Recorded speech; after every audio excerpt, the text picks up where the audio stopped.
One fine day, in a small town, there lived two 17-year-old boys named Samuel Kim and Chris Davis.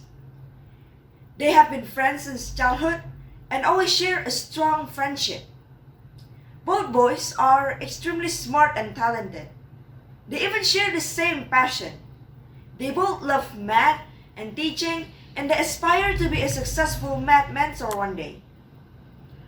At the time of the final semester of senior high school, many universities open tests for senior high school students to enter their college. During this time, both Samuel and Chris worked very hard to enter their dream college.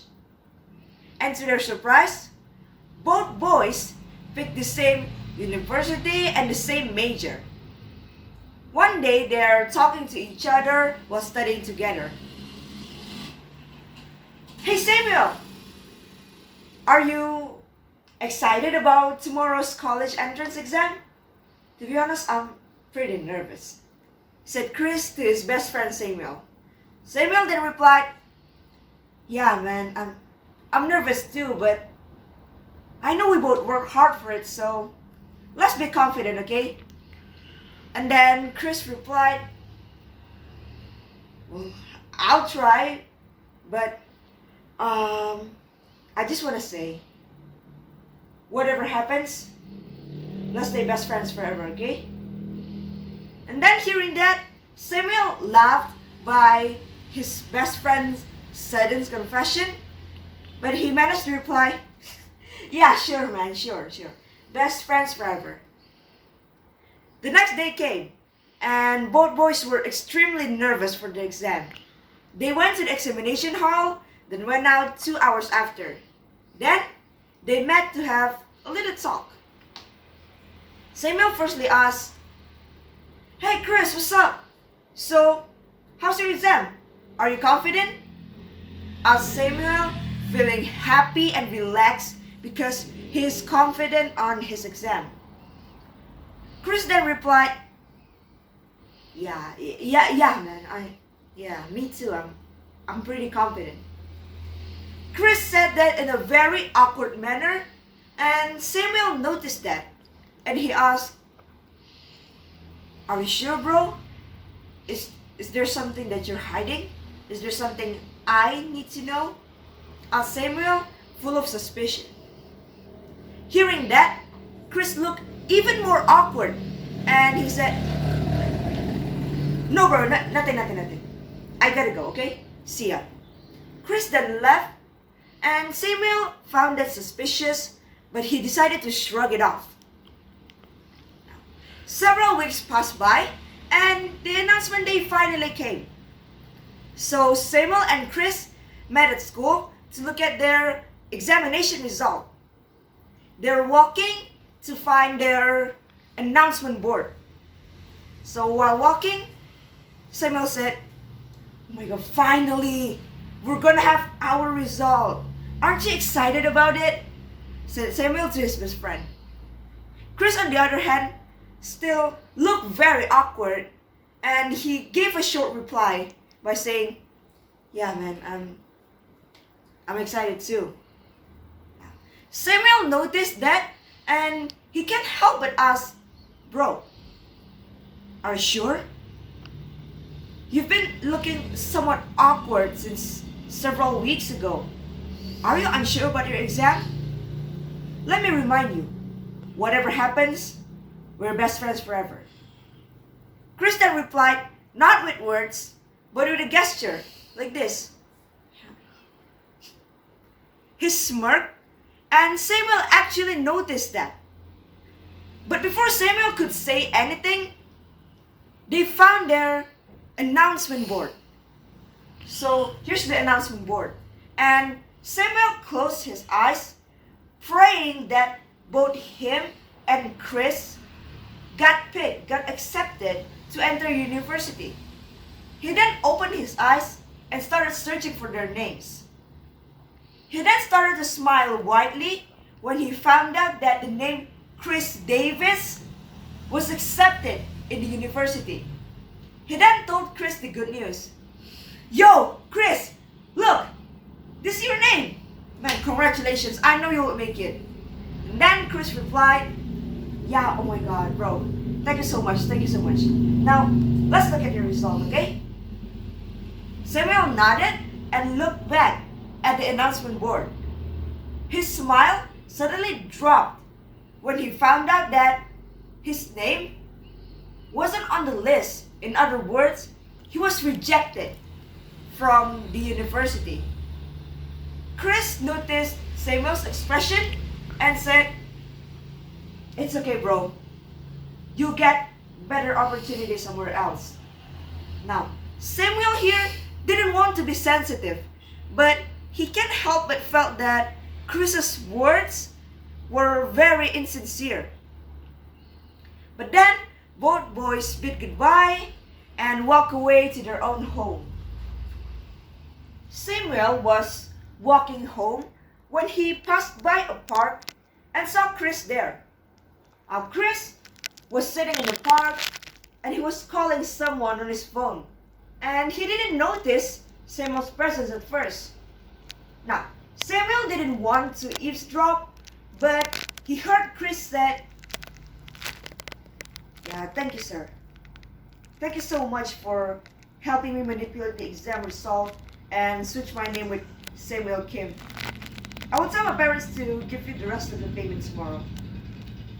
Hearing that, Samuel was so shocked of what his best friend just did.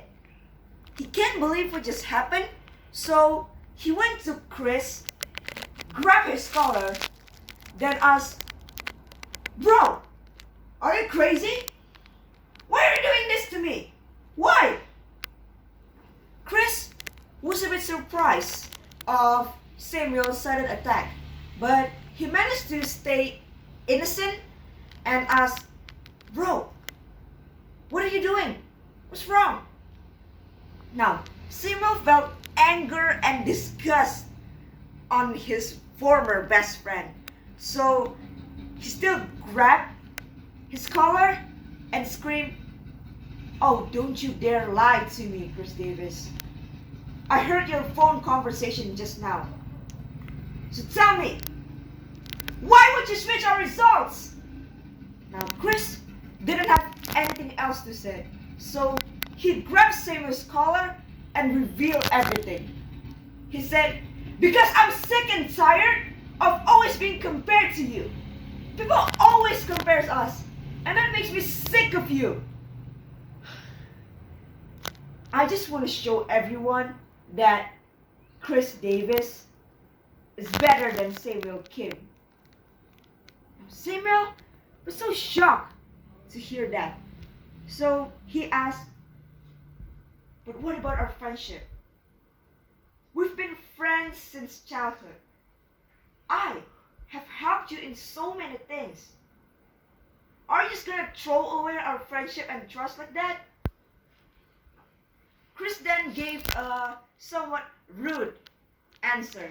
He rolled his eyes, then said, let me tell you something.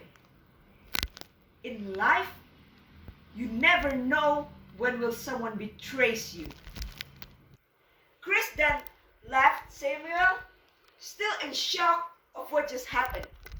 He can't believe how can his best friend did that to him. But that's when he realized that he needs to work even harder without relying on his former best friend. Samuel decided to start his career without even starting college. He knew it would be difficult, so he started simple. He started by teaching students through courses. At first, it was very difficult, but as time goes by, Samuel managed to earn even more earnings. He even managed to solve an Olympic question to an Olympic institution. Well, the institution was so impressed of how good the question was that they decided to give Samuel a scholarship to enter college so that he can have a university diploma. Now, Chris, on the other hand, was facing a lot of difficulties. he couldn't keep up with the learnings in the university that he to the point where he got kicked out of the university. Chris then realized that he was incompetent. He was not competent enough. That's why the university originally rejected him.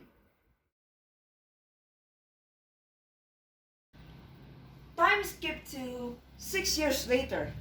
Now, Chris was walking on the streets feeling a little devastated because he just got rejected in yet another job interview. While he was walking on the street, he saw a big, beautiful building. And at the front of the building, it says Kim's Olympiad Institute. Now, Chris stopped for a while and decided to go in to ask for a job vacancy. So he went inside, went to the receptionist, and asked, excuse me, do you guys have a job vacancy for a math mentor? I'm looking for a job. Before the receptionist could say anything, he heard a familiar voice from the back. That voice said, Chris Davis? Is that you? So Chris turned back and saw a very familiar face named Samuel Kim. Oh my God, Samuel? Is that you? Whoa, I didn't know you work here.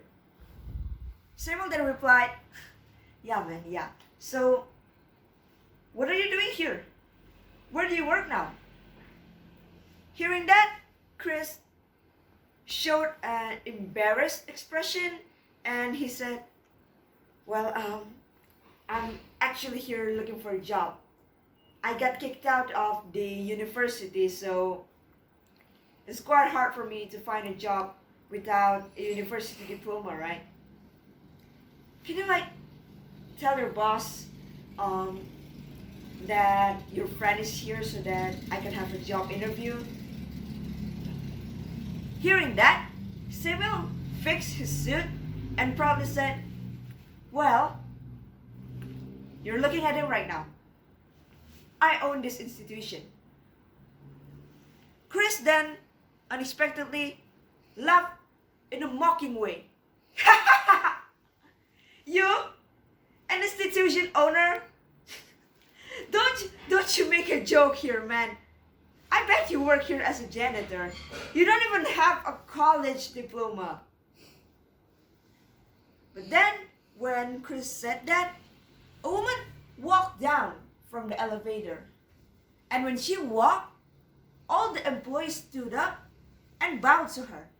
So Chris thought that, oh, this must be the real boss. But then the woman came to Samuel and said, good morning, boss. The meeting room for our next competition program is ready. Please head to meeting room A. Thank you. The woman bowed, then went back to the elevator. Oh, Chris was so shocked of what just happened. So he then quickly apologized to Samuel. Oh my God, bro. I'm so sorry. I didn't know you were serious. Here's my resume. Please, consider me. Samuel felt pity, but he still said, I'm so sorry, Chris. We are full of employees, so if you don't have any other business, please leave our institution. Samuel turned back, but before he could leave, Chris held his hand. He kneeled and he said, bro, please. I didn't know you were serious. Bro, please consider me. I'm struggling so much. I need a job right now. Well, Samuel almost decided to give him some jobs, but he said, no, Chris, I'm so sorry. You're full of employees right now, and I still remember what you did to me.